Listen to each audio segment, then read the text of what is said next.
જય સિયારામ. શ્રી રામચરિતમાનસ ભાગ 48 માં આપ સર્વનું હાર્દિક સ્વાગત છે. આપણે આગળના ભાગમાં જોઈ ગયા કે કાગભૂષણજીએ ગરુડજીને શ્રી રામજીના બાળપણમાં કરેલી લીલાઓનું વર્ણન કર્યું. ત્યારે જે કાગભૂષણજીને મોહ થયો હતો ત્યારે તે મોહ કેવી રીતે નષ્ટ થયો તેની સઘળી કથા કહી. હવે આપણે આગળની કથા સાંભળીએ. જે સુખને માટે સુખ આપનારા કલ્યાણરૂપ ત્રિપુરારી શિવજીએ અશુભ વેશ ધારણ કર્યો છે, તે સુખનો લવલેશ માત્ર જેમણે એકવાર સ્વપ્નમાંય પ્રાપ્ત કરી લીધો છે. હે પક્ષીરાજ ગરુડજી, તે સુંદર બુદ્ધિવાળા સજ્જન પુરુષ તેની સામે બ્રહ્મ સુખને પણ કંઈ ગણતા નથી. હું બીજા થોડાક સમય સુધી અવધપુરીમાં રહ્યો અને મેં શ્રી રામજીની રસિક બાળલીલાઓ જોઈ. શ્રી રામજીની કૃપાથી હું ભક્તિનું વરદાન મેળવ્યું. ત્યાર પછી પ્રભુના ચરણોની વંદના કરીને હું પોતાના આશ્રમે આવ્યો. આ પ્રમાણે જ્યારે શ્રી રઘુનાથજીએ મને અપનાવ્યો ત્યારથી માયા મને ક્યારેય વ્યાપી નથી.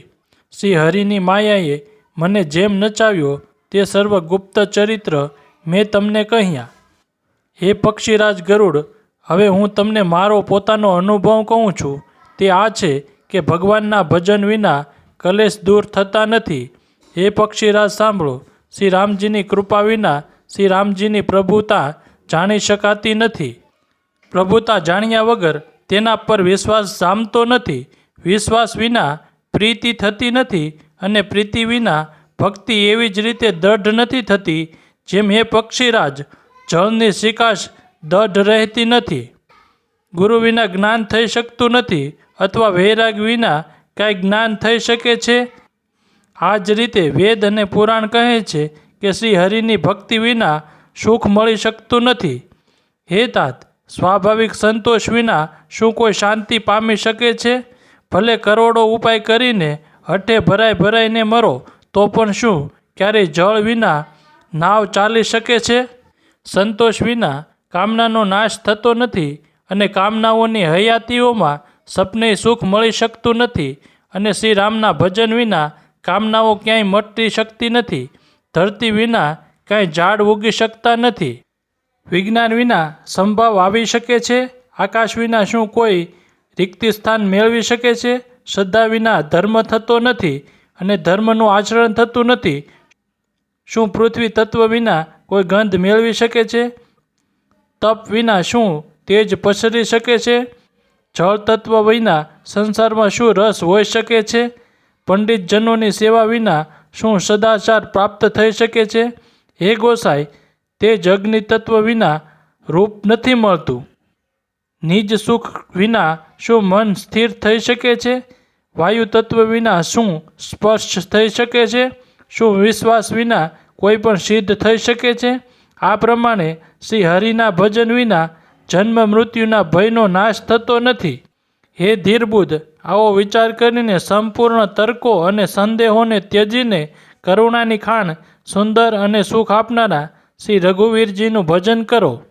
હે પક્ષીરાજ, હે નાથ, મેં પોતાની બુદ્ધિ અનુસાર પ્રભુના પ્રતાપ અને મહિમાનું જ્ઞાન કર્યું. મેં આમાં કોઈ વાત યુક્તિથી વધારીને કહી નથી. આ સર્વ પોતાની આંખે નિહાળીને મેં કહેલું છે. શ્રી રઘુનાથજીનો મહિમા નામ રૂપ અને ગુણોની કથા સર્વ અપાર અને અનંત છે તથા શ્રી રઘુનાથજી સ્વયં પણ અનંત છે. મુનિગણ પોતપોતાની બુદ્ધિ પ્રમાણે શ્રી હરિના ગુણ ગાય છે. વેદ, શેષ અને શિવજી પણ તેમનો પાર પામતા નથી. આપથી માંડીને મચ્છર સુધીના સર્વ નાના મોટા પક્ષી આકાશમાં ઉડે છે, પરંતુ આકાશનો અંત કોઈ મેળવી શકતું નથી. આ જ પ્રમાણે હે તાત, શ્રી રઘુનાથજીના અગાધ મહિમામાં કોઈ ગોથું મારે પણ શું કોઈ તેનો તાગ પામી શકે છે? શ્રી રામજીનો અબજો કામદેવ સમાન સુંદર દેહ છે. તેઓ અનંત કોટી દુર્ગાઓ સમાન શત્રુનાશક છે. અબજો ઇન્દ્રિયોની જેમ એમનો વિલાસ ઐશ્વર્ય છે. અબજો આકાશોની જેમ તેમનામાં અનંત અવકાશ સ્થાન છે. અબજો પવનની સમાન મહાન બળ એમનામાં છે અને અબજો સૂર્ય જેવો પ્રકાશ છે. અબજો ચંદ્રમા જેવા તેઓ શીતળ અને સમસ્ત ભયોનો નાશ કરનારા છે. અબજો કાળોની જેમ તેઓ અત્યંત દુસ્તર, દુર્ગમ અને દુરંત છે. તે ભગવાન અબજો અગ્નિ જેવા અત્યંત પ્રબળ છે. અબજો પાતાળ જેવું પ્રભુ અગાધ છે. અબજો યમરાજની પેઠે ભયાનક છે. અનંત કોટી તીર્થો સમાન તે પવિત્ર કરનારા છે. તેમનું નામ સંપૂર્ણ પાપ સમૂહો નાશ કરનારું છે. અબજો પાતાળ જેવા પ્રભુ અગાધ છે. અબજો યમરાજની પેઠે ભયાનક છે. અનંત કોટી તીર્થો સમાન તે પવિત્ર કરનારા છે. તેમનું નામ સંપૂર્ણ પાપ સમૂહોનો નાશ કરનારું છે. શ્રી રઘુવીર કરોડો હિમાલય સમાન સ્થિર છે અને અબજો સમુદ્રો સમાન ગંભીર છે. ભગવાન અબજો કામધેનુ જેવા સર્વ કામનાઓને આપનારા છે. અનંત કોટી સરસ્વતીઓ સમાન ચતુરતા તેમનામાં છે. અબજો બ્રહ્માજીઓ સમાન સૃષ્ટિ રચનામાં નિપુણતા છે. તેઓ કરોડો વિષ્ણુઓ સમાન પાલન કરનારા અને અબજો રુદ્રો સમાન સંહાર કરનારા છે. તેઓ અબજો કુબેરો સમાન ધનવાન અને કરોડો માયાની સમાન સૃષ્ટિના ભંડાર છે. ભાર ઉપાડવામાં તેઓ અબજો શેષોની સમાન છે. અધિક શું, જગદીશ્વર પ્રભુ શ્રી રામજી સર્વ વાતોમાં સીમા રહિત અને ઉપમા રહિત છે. શ્રી રામજી ઉપમા રહિત છે. તેમની બીજી કોઈ ઉપમા છે જ નહીં. શ્રી રામજી સમાન શ્રી રામ જ છે એવું વેદો કહે છે. જેમ અબજો આજ્ઞાઓ સમાન કહેવાથી સૂર્યને પ્રશંસા નહીં બલકે અત્યંત લઘુતા જ પ્રાપ્ત થાય છે. સૂર્યની નિંદા જ થાય છે. એ જ પ્રમાણે પોતપોતાની બુદ્ધિના વિકાસ અનુસાર મુનીશ્વર શ્રી હરિનું વર્ણન કરે છે. પરંતુ પ્રભુ ભક્તોના ભાવ માત્રને ગ્રહણ કરનારા અને અત્યંત કૃપાળુ છે. પરંતુ પ્રભુ ભક્તોના ભાવ માત્રને ગ્રહણ કરનારા અને અત્યંત કૃપાળુ છે. તેઓ એ વર્ણનને પ્રેમ સહિત સાંભળીને સુખ માને છે. શ્રી રામજી અપાર ગુણોના સાગર છે. શું કોઈ તેમનો તાગ મેળવી શકે છે? સંતો દ્વારા મેં જે કંઈ સાંભળ્યું હતું તે આપને સંભળાવ્યું. સુખના ભંડાર કરુણાધામ ભગવાન પ્રેમને વશ છે. માટે મમતા, મદ અને માનને તજીને સદા શ્રી જાનકીનાથજીનું ભજન કરવું જોઈએ. કાગભૂષણજીના સુંદર વચન સાંભળીને પક્ષીરાજે હર્ષિત થઈને પોતાની પંખ ફૂલાવી દીધા. તેમના નેત્રોમાં પ્રેમના આંસુઓનું જળ ભરાવી આવ્યું અને મન અત્યંત હરખાઈ ગયું. તેમણે શ્રી રઘુનાથજીનો પ્રતાપ હૃદયમાં ધારણ કર્યો. તેઓ પોતાના પાછલા મોહને સમજીને પસ્તાવા લાગ્યા કે મેં અનાદિ બ્રહ્મને મનુષ્ય કરીને જાણ્યા. ગરુડજીએ વારંવાર કાગભૂષણજીના ચરણોમાં શીશ નમાવ્યું અને તેમણે શ્રી રામજીના સમાન જાણીને પ્રેમ વધાર્યો. ગુરુના વિના કોઈ ભવસાગર તરી શકતો નથી, ભલે તે બ્રહ્માજી અને શંકરજી સમાન જ કેમ ન હોય. ગરુડજીએ કહ્યું, હે તાત, મને સંશયરૂપી સર્પ ડસી લીધો હતો અને સર્પના કરડવાથી જેમ વિષ ચડીએ તરંગો આવે છે તેવી જ રીતે ઘણી જ કુતર્ક રૂપી દુઃખ આપનાર તરંગો આવી રહી હતી. હે ભૂષણડીજી, આપના સ્વરૂપ રૂપી ગારુડી સ્વરૂપનું વિષય ઉતારનાર દ્વારા ભક્તોને સુખ આપનારા શ્રી રઘુનાથજીને મને જીવાડી દીધો. આપની કૃપાથી મારો મોહ નાશ પામી ગયો અને મેં શ્રી રામજીના અનુપમ રહસ્યને જાણ્યું. કાગભૂષણજીની અનેક પ્રકારે પ્રશંસા કરીને, માથું નમાવીને અને હાથ જોડીને પછી ગરુડ પ્રેમપૂર્વક વિનમ્ર અને કોમળ વચન બોલ્યા, હે પ્રભુ, હે સ્વામી, હું પોતાનો અવિવેકને કારણે આપને પૂછું છું. હે કૃપાના સાગર, મને આપનો નિજ દાસ જાણીને આદરપૂર્વક મારા પ્રશ્નના ઉત્તર કહો. આપ સર્વ કંઈ જાણનારા છો, તત્વના જ્ઞાતા છો, અંધકાર માયાથી પર, ઉત્તમ બુદ્ધિથી યુક્ત, સુશીલ સરળ આચરણવાળા, જ્ઞાન, વૈરાગ્ય અને વિજ્ઞાનના ધામ અને શ્રી રઘુનાથજીના પ્રિય દાસ છો. આપ આ કાગ શરીર ક્યાં કારણે મેળવ્યું? હે તાત, સર્વ સમજાવીને મને કહો. હે સ્વામી, હે આકાશગામી, આ સુંદર રામચરિત્ર સરોવર રામચરિતમાનસ આપ ક્યારે તે પામ્યા તે કહો. હે નાથ, મેં શિવજી દ્વારા એવું સાંભળ્યું છે કે મહાપ્રલયમાં પણ આપનો નાશ નથી થતો અને ઈશ્વર શિવજી ક્યારેય મિથ્યા વચન કહેતા નથી. તે પણ મારા મનમાં સંદેહ છે. કેમ કે હે નાથ, નાગ, મનુષ્ય, દેવો આદિ ચર અચર જીવ તથા આખું જગત કાળનો કોળિયો છે. અસંખ્ય બ્રહ્માંડનો નાશ કરનાર કાળ સદાય ઘણો જ અનિવાર્ય છે. આવો તે અત્યંત ભયંકર કાળ આપને વ્યાપતો નથી, આપ પર પ્રભાવ પડતો નથી, એનું શું કારણ છે? હે કૃપાળુ, મને કહો, આ જ્ઞાનનો પ્રભાવ છે કે યોગનું બળ છે? હે પ્રભુ, આપના આશ્રમમાં આવતા જ મારો મોહ અને ભ્રમ નાસી ગયો. આનું શું કારણ છે? હે નાથ, આ સર્વ પ્રેમ સહિત કહો. શિવજી કહે છે, હે ઉમા, ગરુડજીની વાણી સાંભળીને કાગભૂષણજીએ હરખાયા અને પ્રેમપૂર્વક બોલ્યા, હે સર્પોના શત્રુ, આપની બુદ્ધિ ધન્ય છે, ધન્ય છે. આપના પ્રશ્ન મને બહુ જ પ્રિય લાગ્યા. આપના પ્રેમયુક્ત સુંદર પ્રશ્ન સાંભળીને મને પોતાના અનેક જન્મોનું સ્મરણ થઈ ગયું. હું મારી સર્વ કથા વિસ્તારથી કહું છું. હે તાત, આદર સહિત મને ધ્યાનપૂર્વક સાંભળો. અનેક જપ, તપ, યમ, શમ એટલે મનને રોકવું, દમ એટલે ઇન્દ્રિયોને રોકવી, વ્રત, દાન, વૈરાગ્ય, વિવેક, યોગ, વિજ્ઞાન વગેરે સર્વનું ફળ શ્રી રઘુનાથજીના ચરણોનો પ્રેમ થવો છે. એના વિના કોઈ કલ્યાણ નથી મેળવી શકતો. મેં આ શરીરથી શ્રી રામજીની ભક્તિ પ્રાપ્ત કરી છે, તેથી જ એના પર મારી મમતા વધારે છે. જેમાં પોતાનો કંઈક સ્વાર્થ હોય છે તેના પર સર્વ કોઈ પ્રેમ કરે છે. હે ગરુડજી, વેદોમાં માનેલી આવી નીતિ છે અને સજ્જન લોકો પણ કહે છે કે પોતાનું પરમ હિત જોઈને અત્યંત નીચથી પ્રેમ કરવો જોઈએ. રેશમ કીડાથી થાય છે, તેનાથી સુંદર રેશમ વસ્ત્ર બને છે. એથી જ તે પરમ અપવિત્ર કીડાને પણ સર્વ કોઈ પ્રાણો સમાન પાળે છે. જીવના માટે સાચો સ્વાર્થ એ જ છે કે મન, વચન અને કર્મથી શ્રી રઘુનાથજીના ચરણોમાં પ્રેમ હોય. તે જ શરીર પવિત્ર અને સુંદર છે કે જે શરીર મેળવીને શ્રી રઘુવીરજીનું ભજન કરવામાં આવે. જે શ્રી રામજીથી વિમુખ છે તે જો બ્રહ્માજી સમાન શરીર મેળવી જાય તો પણ કવિ અને પંડિત તેની પ્રશંસા કરતા નથી. આ જ રીતે મારા હૃદયમાં રામ ભક્તિ ઉત્પન્ન થઈ એટલે હે સ્વામી, એ કાગડાનું સ્વરૂપ મને પરમ પ્રિય છે.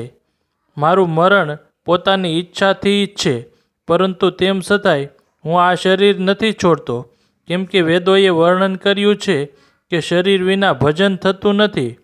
પહેલાં તો મોહે મારી ઘણી દુર્દશા કરી. શ્રી રામજીથી વિમુખ થઈને હું કદી સુખથી ઊંઘ્યો નથી. અનેક જન્મોમાં મેં અનેક પ્રકારના યોગ, જપ, તપ, યજ્ઞ, દાન વગેરે કર્મો કર્યા. હે ગરુડજી, જગતમાં કોઈ એવી યોનિ નથી જેમાં મેં વારંવાર ભમી ભટકીને જન્મ ન લીધો હોય. હે ગોસાઈ, મેં સર્વ કર્મ કરીને જોઈ લીધા, પણ અત્યારની આ જન્મની જેમ હું કદી સુખી ન થયો. હે નાથ, મને અનેક જન્મોનું સ્મરણ છે, કેમ કે શિવજીની કૃપાથી મારી બુદ્ધિને મોહે નથી ઘેરી લીધી. હે પક્ષીરાજ, સાંભળો. હવે હું મારા પ્રથમ જન્મના ચરિત્રને કહું છું, જેને સાંભળીને પ્રભુના ચરણોમાં પ્રીતિ ઉત્પન્ન થાય છે, જેનાથી સર્વ કલેશ મટી જાય છે. હે પ્રભુ, પૂર્વના એક કલ્પોમાં પાપોના મૂળ યુગ કળિયુગ હતો, જેમાં પુરુષ અને સ્ત્રી સર્વ અધર્મપરાયણ અને વેદના વિરોધી હતા. તે કળિયુગમાં હું અયોધ્યાપુરીમાં જઈને શૂદ્રનું શરીર મેળવીને જન્મ્યો. હું મન, વચન અને કર્મથી શિવજીનો સેવક અને અન્ય દેવોની નિંદા કરનારો અભિમાની હતો. હું ધનના મદે મંદોત્મદ, ઘણો જ બકબકીયો અને ઉગ્ર બુદ્ધિવાળો હતો. મારા હૃદયમાં મોટો ભારે દંભ હતો. જોકે હું શ્રી રઘુનાથજીની રાજધાનીમાં રહેતો હતો, તો પણ મેં તે સમયે એનો મહિમા કંઈ પણ જાણ્યો નહીં. હવે મેં અવધનો પ્રભાવ જાણ્યો છે. વેદ, શાસ્ત્ર અને પુરાણો એવું ગાય છે કે કોઈ પણ જન્મમાં જે કોઈ પણ અયોધ્યામાં વસી જાય છે તે અવશ્ય શ્રી રામજીના પરાયણ થઈ જશે. અવધનો પ્રભાવ જીવ ત્યારે જ જાણે છે જ્યારે હાથમાં ધનુષ ધારણ કરનારા શ્રી રામજી એના હૃદયમાં નિવાસ કરે છે. હે ગરુડજી, તે કલિકાળ ઘણો જ કઠિન હતો. તેમાં સર્વ નરનાર પાપપરાયણ હતા. કળિયુગના પાપોએ સર્વ ધર્મોને ગ્રસી લીધા. સદગ્રંથ લુપ્ત થઈ ગયા. દંભીઓએ પોતાની બુદ્ધિથી કલ્પના કરીને ઘણા જ પંથ પ્રગટ કરી દીધા. સર્વ લોકો મોહને વશ થઈ ગયા. શુભ કર્મોએ લોભને હજમ કરી લીધો. હે જ્ઞાનના ભંડાર, શ્રી હરિના વાહન સાંભળો. હવે હું કળિયુગના કેટલાક ધર્મ લક્ષણ કહું છું. કળિયુગમાં ન વર્ણ ધર્મ રહે છે, ન ચારેય આશ્રમ રહે છે.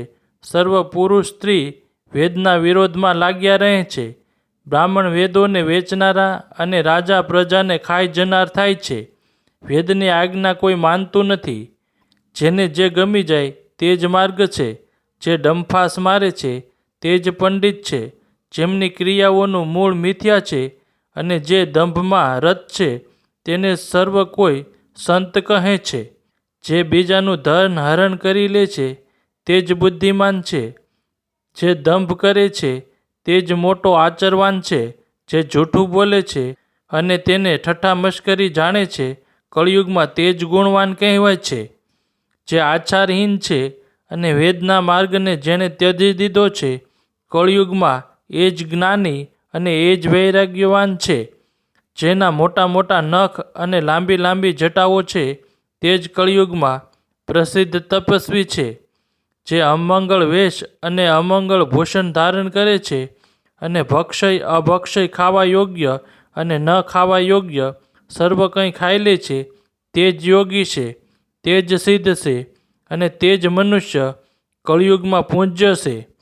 જેમનું આચરણ બીજાઓએ અપકાર અહિત કરનારું છે, એમનું જ મોટું ગૌરવ થાય છે અને તે જ સન્માનને યોગ્ય છે.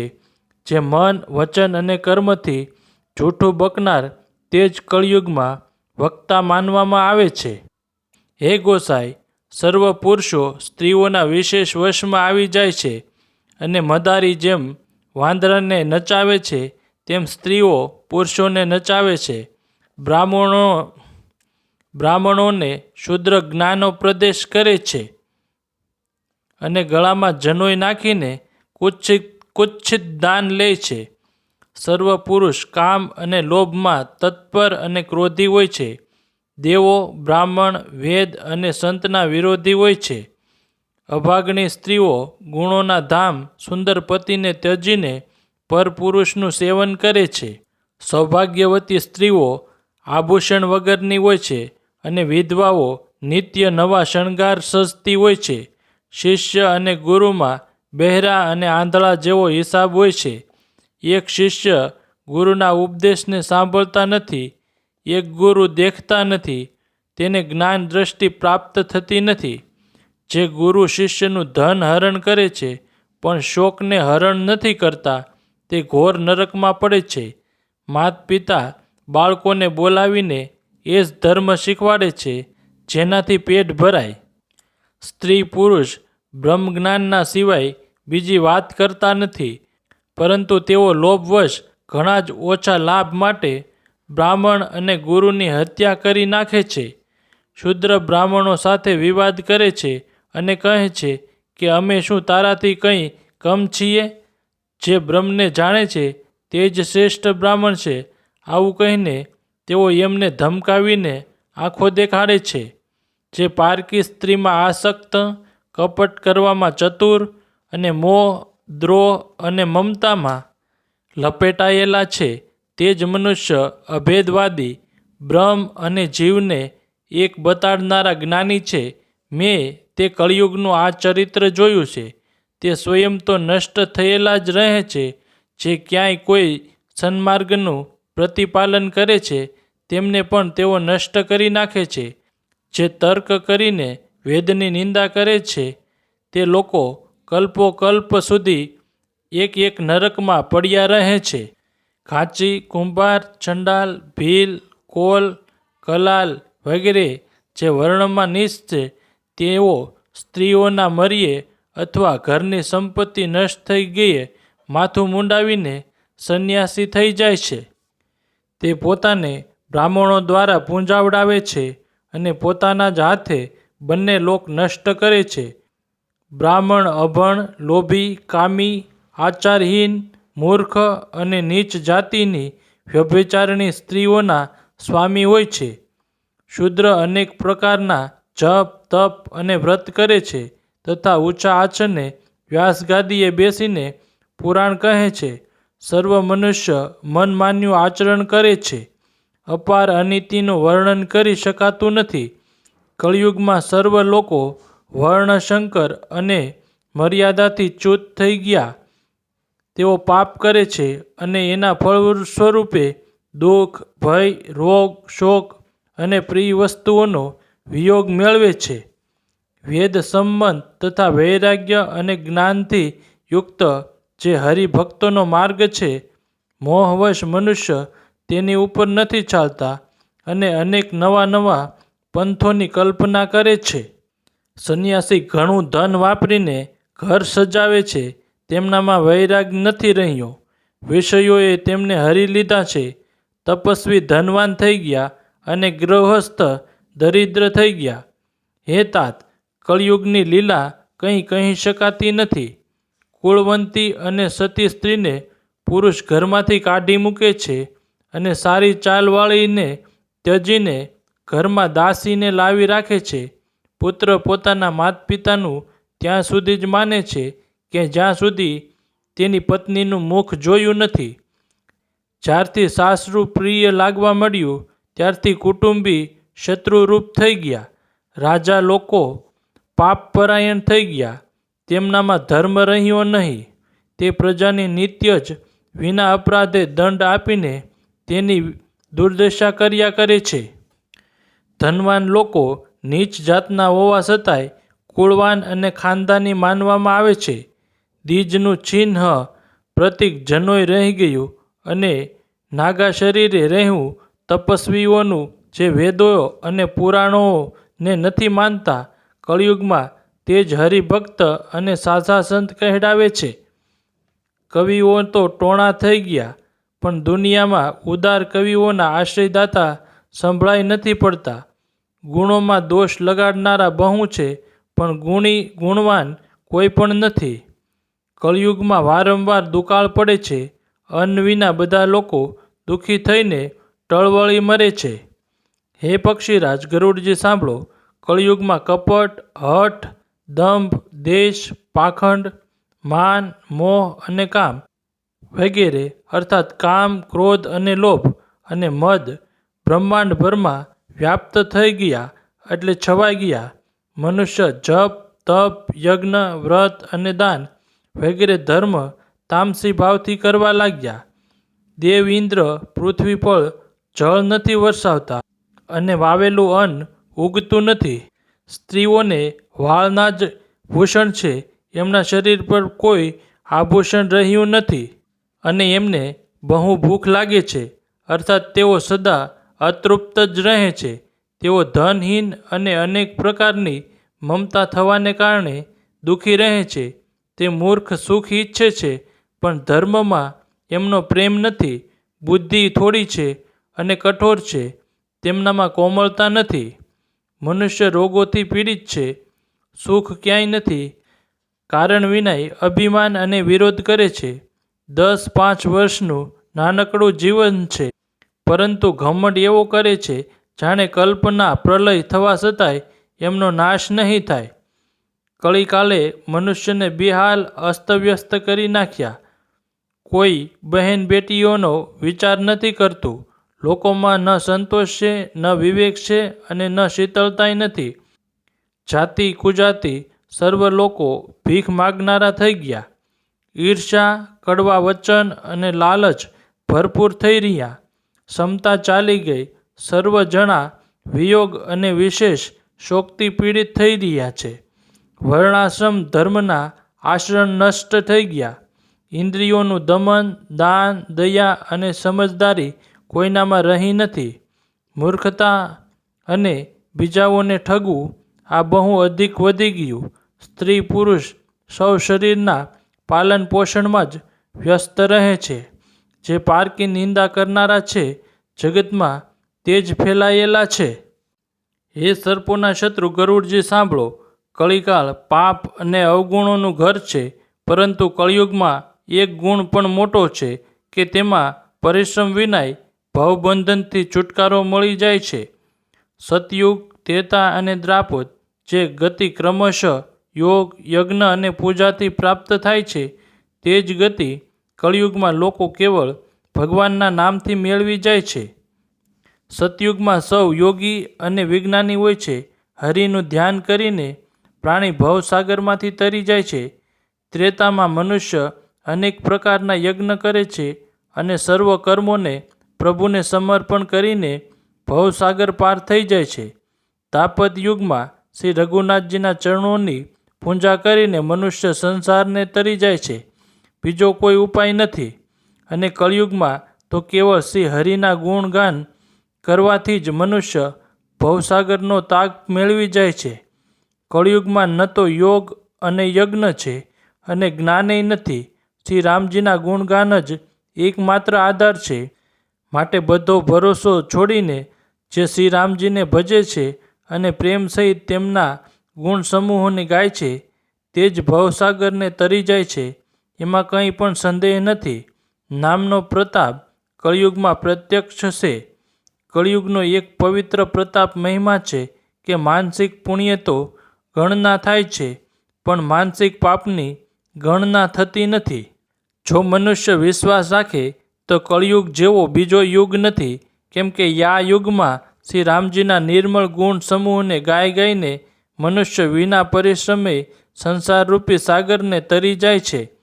ધર્મના 4 ચરણ સત્ય, દયા, તપ અને દાન પ્રસિદ્ધ છે.